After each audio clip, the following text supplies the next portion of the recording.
Yes. Hi. Do you want a mic? I can shout, yeah. Yeah. Stand up. Okay. I was wondering, do you have any tips for staying in the present, like living in the present? Like, if you had one tip, and I have like a two-part question. Does that have anything to do with you looking like you're in your early 30s? I'm surprised you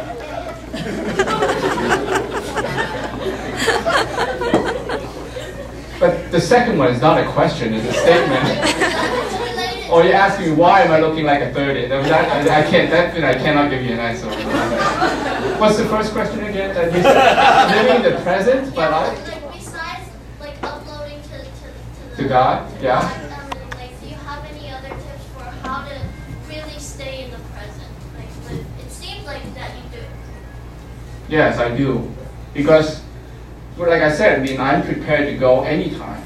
If I walk out this restaurant, somehow something happened to me, I have no regrets. I'll be happy to go. So I have to be present, and that, right? If I'm with that mindset, so any tip for that? I mean, the only tip I think it's really true. I mean, this is not a sermon, this is not a church gathering, but I do think it's important for you to understand that part, because I can't. Again, right? I can't really separate that out and say, okay, let's just talk business, because that's not who I am. I would be a hypocrite if I tried to do that. But if you can really, like you said, right? If you really believe that you can upload something, then you have no worries. And you have no worries, then you look like me.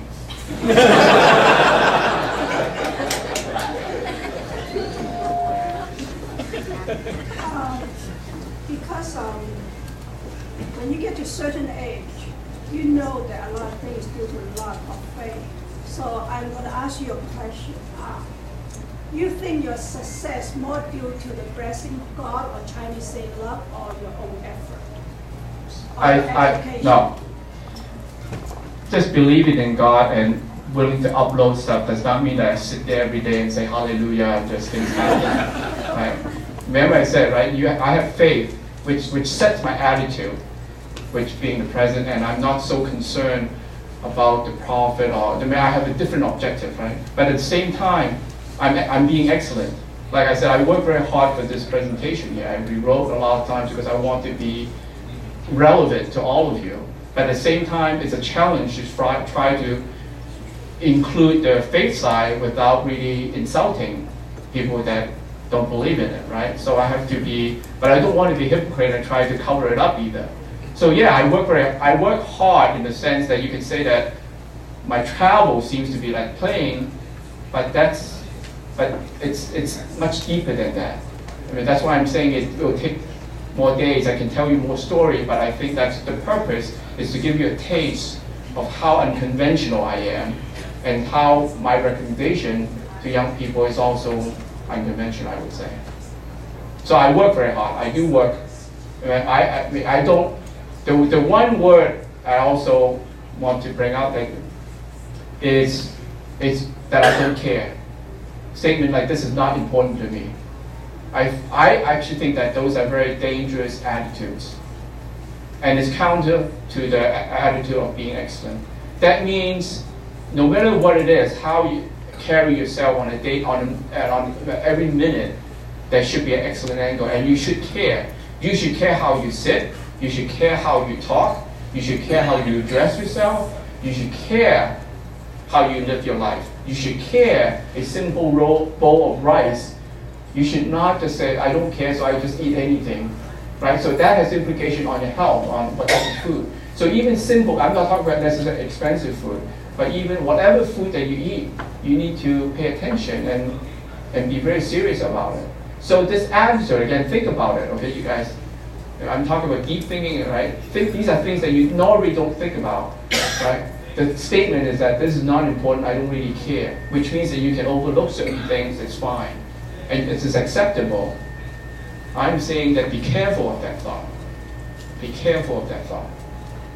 Yeah, but not everybody can be a Harvard graduate, marry a Harvard graduate, and have a father with a textile company. Okay. So if those people want to be successful, just like my young nephew, And so, what for the couple of most important characteristics? Yeah, but you use the word successful as there's a definition, meaning status, No. meaning wealth. What do you mean by Whatever they success? decide in life. Yeah. So just do it excellently with loving, with a lot of love. That would be successful. You don't need a Harvard degree to be a loving person. You don't need a Harvard degree to be very good in whatever they're doing. Does that make sense? And the Harvard degree has nothing to do with excellence. It's a result of my studying, right? I can say that is. Yeah. Right. So I would not recommend your son to aim for getting to Harvard, but actually be excellent in being a student, be all round in everything, and then getting into Harvard will be a result.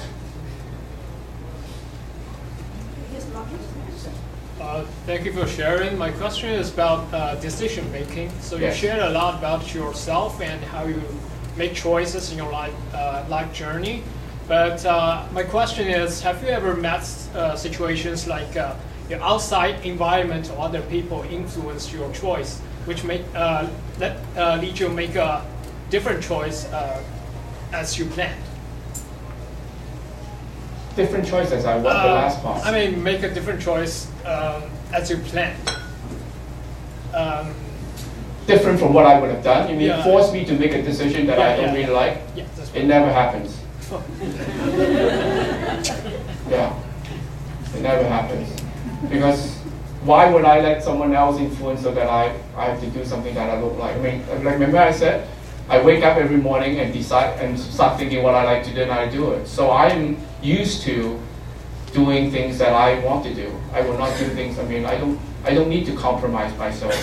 So, but sometimes the reality may force you to make some choices that. See, that's a mindset. That's a mindset, right? That's an attitude. That's how you view the situation. I know what you're talking about, but when situations like that come in, that means like situations that I cannot control, right? Like the regulatory, right? Right now, under Obama, there's a lot of regulations. There's a lot of extra tests and all kinds of regulations, right? It's really unreasonable and crazy, but we just deal with it. I mean, I don't really complain. It's just okay as long as I mean, I'm just saying that even if my company will fail, I will take it. I mean, I'm not going to stand here that my company will be incredible and continue, and because that's really up to my belief is up to God upstairs, right? If he really that will be, that means if that is his plan, then it will happen. But that I'm not going to guess on that, right? I'm not going to bet on that because that's useless. I mean, it's not really effective in the way I think about it.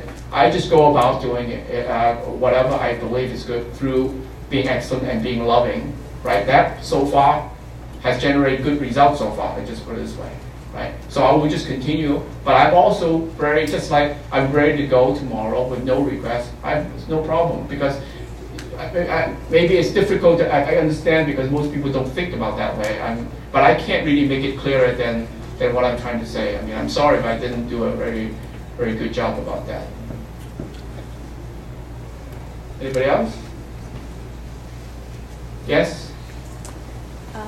I think I already know the answer, but it seems like your life has been covered, by God's grace, and that, the choices your parents made for you, and then, how they raised you, everything turned out really well. I guess what I'm wondering is, when you're talking to your children or like students or employees, is there anything that when you look back, you actually would have done it differently? Like there's a decision or something that you consider, whether it's a mistake or it's not a quote unquote failure, but just like you would have made a different choice. Is there anything? I think philosophically that's a good exercise, but in practical, in practical terms, it's really because you only live life once, right? So you really to go back with what if. It's really it's a good exercise, maybe it's fun exercise, but it's really of not much value. So I don't really think that way. I don't really go back because it's so what, right? The only way, the only result actually, it's frustration actually to a certain degree, right? Right? You cannot get better because the best case scenario is affirmation about what you're doing correct, right? If you think back, that's the best case scenario. The worst, anything then is actually worse because, oh, I could have done that, maybe this was better, I could have done that. So that thinking can only make you feel bad. It cannot make you feel happier than what you're right now. Does that make sense? I think I covered a lot of ground already, right? Yes, one more? I mean, being with such a blessed life and all, do you helping the underprivileged or underserved at all? Do you think it's the homeless's fault for being homeless sometimes, or the drunk being drunk? I do. That's part of my being loving, and I'm actually involved in a lot of charitable causes. Actually, I spent, like this past week, I spent most of my time working on charitable causes, actually. Yeah. So I do enjoy that a lot. I think it's very meaningful. It gives me a lot of pleasure. I mean, I can say that. I mean, we're involved in giving scholarship to Hong Kong students coming here to the United States for schooling. And this past trip to Hong Kong, we interviewed we got 2 candidates. If they're poorer, they'll be homeless. So they live in low-income housing, and they have combined. Their household income, it's about 15,000 US a year. Okay, that's their household income. So I'm working with these students and trying to fund them. I'm not an active church member because of my travel, but I have a lot of connection with churches all over the world, and I'm actively putting a lot of these pastors and conferences and programs together, and I enjoy that. So I believe in helping the underprivileged, and actually the company every quarter in our quarterly meeting. We will showcase a charitable organization that we help, and the executive director will come and we will present a check. And so that's sort of why, sort of one of the reasons why our company is in existence is actually doing God's work through that. I mean, we're profitable, so the question is, what do you do with all the money, right? So, I mean, how much can we eat, how much can we spend, you know? So, but we look at it as a mission that we can do all that, and it's very, and that's a discussion with a lot of my wealthier friends who are very careful about their donation. And he said, "Wow, you can be very poor if you keep donating money that way?" I said, "I will try. When I get to that point, I'll make a call to you. But so far, we have been doing pretty good in terms of our giving." So anyway, thank you for your question. Anybody else? I think we are getting a little late, but yeah, good. One more. Good. Last one. Okay. I really want you to share if the younger generation and they have no money, no capital, and then can you share, how to set up the new business for the younger generation with no capital? Well, first I would say don't set up a business if they have no capital. See, again, no, I'm going back. I don't think setting up a business is really that glamorous. I think there's which is the swimmer syndrome. I think that's wrong. I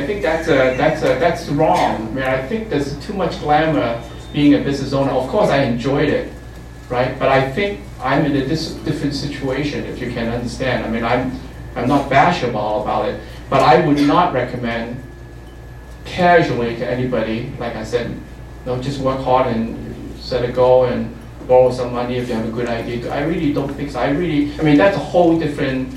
There's a whole another talk about that. But I don't think it's for everybody. They're setting up a business, right? Even if you have capital, I will say the same thing because it's like, I want to make money, I want to do this, all that stuff. I think that setting up the business needs to be a byproduct or part of the being excellent, part of the learning. Right. So I would not, especially with someone with no capital or very little capital, because actually, that's the first thing I would ask someone if they want to set up early, they have capital or not. Because I have seen so many people that fail because they don't have enough capital. Because if you don't have enough capital, you would do things I mean, there will be a lot of things that you cannot do. And in my experience, I was lucky enough that I have some capital, but the key is that I have a very good banking relationship. Okay, through my reputation as an executive. I don't know what it is, but I think I was blessed because literally nobody should be interested in a $600,000 annual sales business and give me, right? But then sometimes in life, I guess it breaks or something, but I have a very good relationship with some banks, and they still now, I mean, it's just incredible, but that helps. So capital is pretty important along with other things. But the overall theme is that don't start a business just because that seems like a sexy thing and it's like the right thing to do. It's not.